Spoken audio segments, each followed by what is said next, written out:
형광등하고 촛불하고 밝기를 비교하면 형광등이 훨씬 밝죠. 근데 촛불이 만약에 한 5만 개쯤 된다면? 그러니까 이런 거죠. 내가 짜장면은 기가 막히게 잘 만드는데 난 단무지는 못 만들겠어. 옆집에 중국집에다가 짜장면을 대규모로 발주를 한 다음에 거기서 오는 단무지를 걷어들여가지고 우리 짜장면하고 합쳐가지고 손님들한테 공급을 하게 되는 거죠.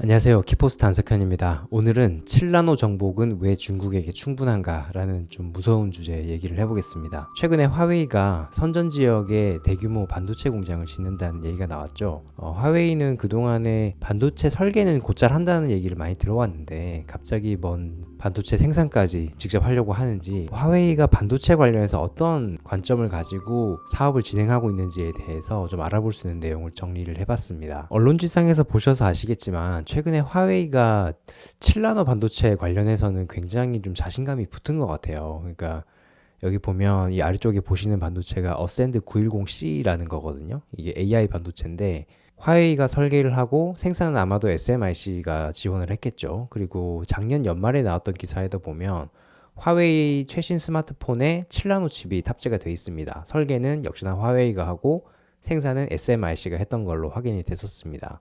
그래서 이렇게 7나노 쪽에 이제 자신이 붙으니까 이제 5월 6일에 나온 기사를 보면 화웨이가 중국 선전 지역에 대규모 생산 시설을 건설 중인데 반도체 공장만 최소 3개는 되더라, 이런 내용이거든요. 그런데 좀 의아하실 수도 있습니다. 왜냐면 7나노면 물론 대단하긴 하지만 이게 그렇다고 아주 초하이엔드급 선단 공정은 아니잖아요. 여기 TSMC의 테크노드만 봐도 7나노미터 이 공정은 2018년도에 완성이 돼서 지금부터 한 7년 전에 이미 TSMC가 공급을 하고 있던 겁니다. 삼성전자도 아마 그 비슷한 시기에 서비스를 시작을 했을 거고요. 파운드리 산업 전체로 보면 아주 선단 공정은 아니지만 선단 공정 바로 아래쪽 공정 정도는 된다. 그런데 이걸 가지고 우리가 걱정을 해야 되나 라고 생각을 하실 수도 있어요. 어차피 SMIC나 아니면 화웨이가 됐던 간에 네덜란드 ASML로부터 EUV 장비를 도입을 하지 못할 거고, 그거는 앞으로 7나노에서 좀 더 앞으로 나갈 가능성은 그만큼 낮다는 얘기거든요. 그러니까 이쪽 시인을 계속 보셨으면 아시겠지만 반도체의 테크노드를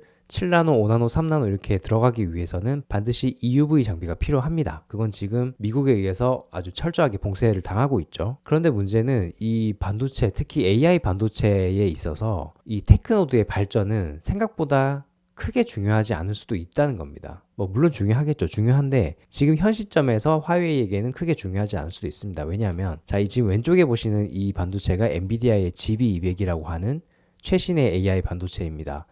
CPU와 GPU가 같이 붙어있는 타입이고요.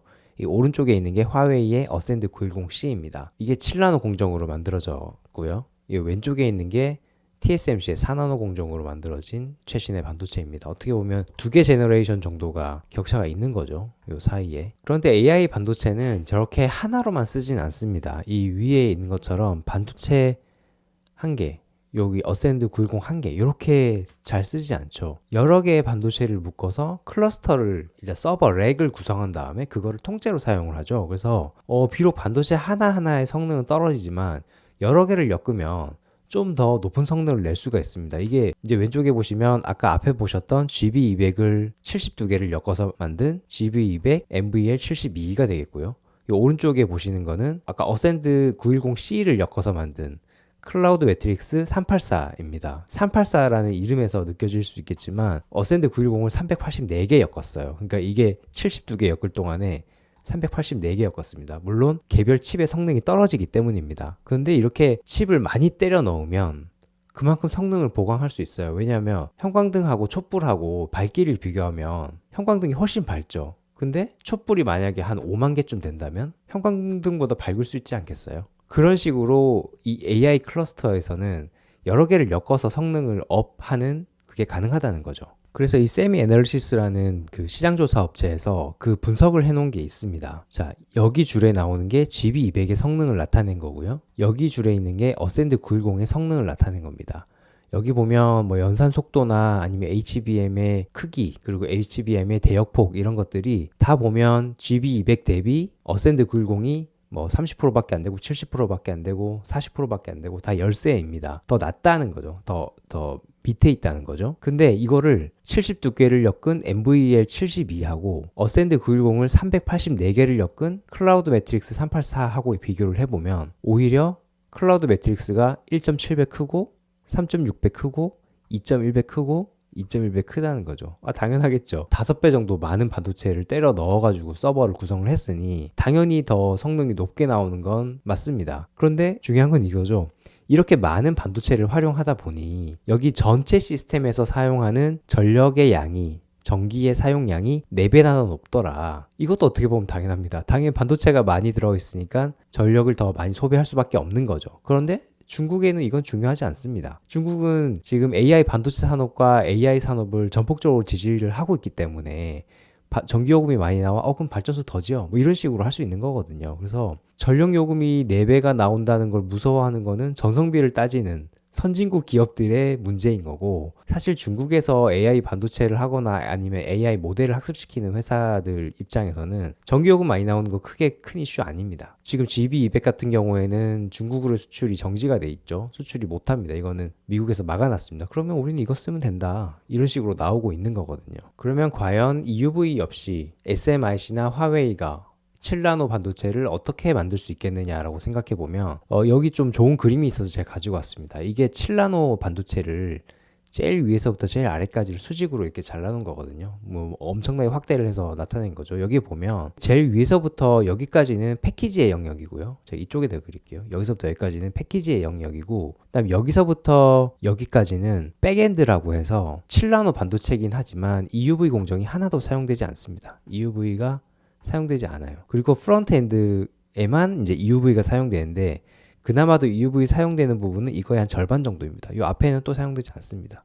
그러니까 7나노 반도체라고 해서 처음부터 끝까지 다 EUV로 만드는 게 아니라 그 중에서 아주 일부분만 몇 샷 정도, 그러니까 아주 크리티컬한 그 부분만 EUV를 사용하고 나머지 부분은 기존 기술을 그대로 쓰는 거죠. 그러면 이 크리티컬한 이 부분도 EUV가 없으면 진행 못하느냐? 그런 것도 아닙니다. 여기 ASML에서 나온 자료를 보면 이게 ASML에서 직접 낸 건데, 7나노 반도체를 만들 때 EUV를 사용하면 노광 공정이 총 28번이 필요하다. 그러니까 EUV가 9번 필요하고 EUV 아래 DUV가 한 19번 정도 필요하다, 이렇게 설명하는 거거든요. 총 28번의 노광이 필요한데 만약에 EUV가 없어? 그러면 DUV만 써서 54번 하면 돼. 그럼 공정수가 2배로 늘어나는 거죠.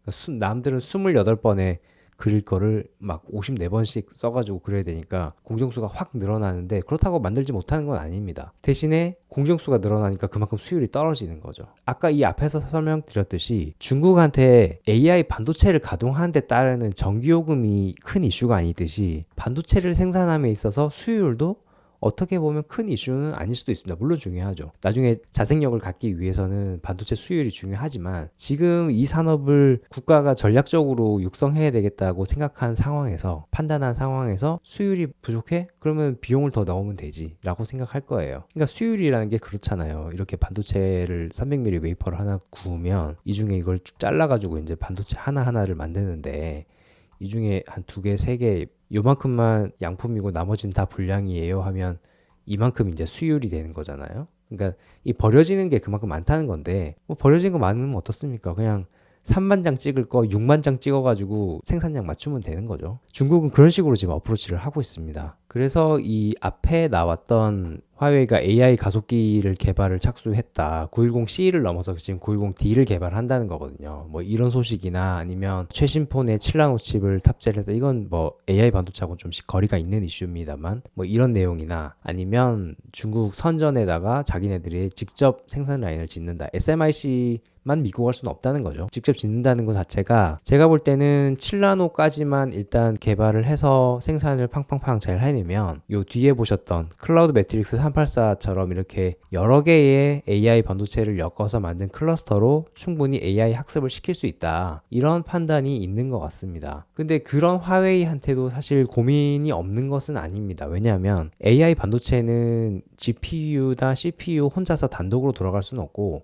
여기 왼쪽에 보시는 것처럼 이렇게 HBM이 붙어줘야 됩니다. HBM이 이렇게 붙어줘야 되는데 SMIC가 지금 7나노를 생산할 수 있고 뭐 무리하면 5나노도 할 수 있다고는 하는데 뭐 7나노, 5나노도 할 수 있고 근데 HBM은 어떡하지? 라는 생각이 드는 거죠. 중국의 CXMT라고 하는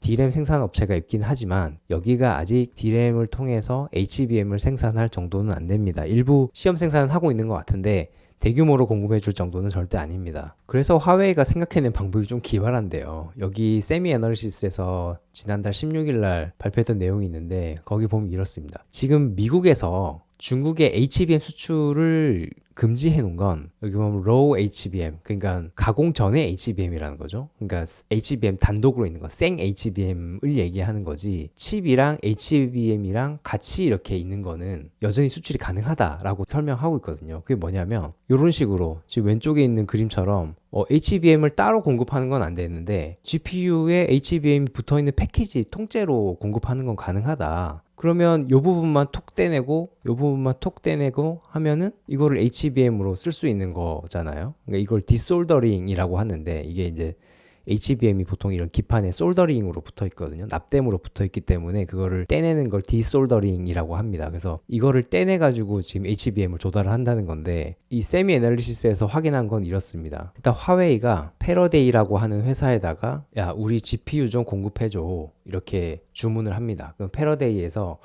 GPU는 우리가 만들 테니 그럼 HBM이 필요할 거 아니에요? 그럼 HBM을 코아시아 일렉트로닉스라는 회사에다가 발주를 합니다. 코아시아 일렉트로닉스 이 대만 회사인데 그럼 코아시아 일렉트로닉스는 또 삼성전자에다가 HBM을 발주를 합니다. 그럼 삼성전자의 HBM이 코아시아 일렉트로닉스를 통해서 패러데이에 가고 패러데이에서 결국 화웨이로 온다.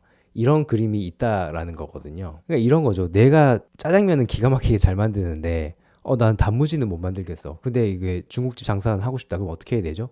옆집에 중국집에다가 짜장면을 대규모로 발주를 한 다음에 거기서 오는 단무지를 걷어들여 가지고 우리 짜장면하고 합쳐가지고 손님들한테 공급을 하게 되는 거죠. 근데 이렇게 하면 아니 먹지도 않을 짜장면을 옆집에다가 계속 주문을 해야 되기 때문에 굉장히 비용이 높게 들고 시간도 오래 걸리고 좀 굉장히 여러모로 불편하겠지만 아까 앞에서도 설명드렸듯이 중국한테 그건 중요한 게 아니죠. 당장 내가 HBM을 조달을 해서 국내 AI 회사들한테 GPU와 합쳐서 이거를 통째로 우리 반도체를 공급하는 게 중요한 거지. 쓰지도 않을 GPU를 같이 주문해서 그거를 다시 디솔더링으로 떼내고 다시 합체를 하고 이거는 뭐 괜찮은 겁니다. 중국한테는. 그래서 이 방법까지 쓰고 있다. 이렇게 얘기를 하는 거거든요. 자, 지금 그래서 결론적으로 보면 화웨이한테 7나노는 아주 선단 공정은 아니지만 현재의 반도체 전략에서 충분할 수도 있다. 왜냐하면 여러 GPU를 엮어서 클러스터로 만들면 비록 이게 선단 공정으로 만든 반도체는 아니지만 그에 버금가는 혹은 그 이상의 성능을 내줄 수 있기 때문에 물론 그에 따라 전력 요금은 많이 나오겠지만 그건 지금 화웨이한테 중요하지 않다. 오히려 HBM이 지금 문제가 되고 있는데 그건 역시나 뚫어낼 방안이 없는 것도 아니다 라고 오늘 설명을 드렸습니다. 자, 지난주에도 구독자가 좀 늘어서 드디어 1만 명을 돌파를 했습니다. 제가 보니까 작년 12월에 이제 첫 업로드를 하고 유튜브를 시작을 했는데 굉장히 짧은 시간 안에 1만 명을 돌파한 것 같아서 다 여러분 덕분이라고 생각을 하고 있습니다. 그리고 제가 IT의 신 이영수 채널하고 뭐 그때 얘기도 했었는데 구독자 1만 명이 되면 이벤트 한다고 했었거든요. 어떤 이벤트를 할지 무슨 방식으로 할지 이걸 좀 생각을 해봐야 돼서 이벤트 공지는 좀 시간은 좀 걸릴 것 같습니다. 혹시 뭐 생각나는 거 있으시면 댓글로 건의해 주셔도 좋을 것 같습니다. 오늘 준비한 내용은 여기까지고요. 저는 주말에 안테나 시간에 돌아오도록 하겠습니다. 안녕히 계십시오.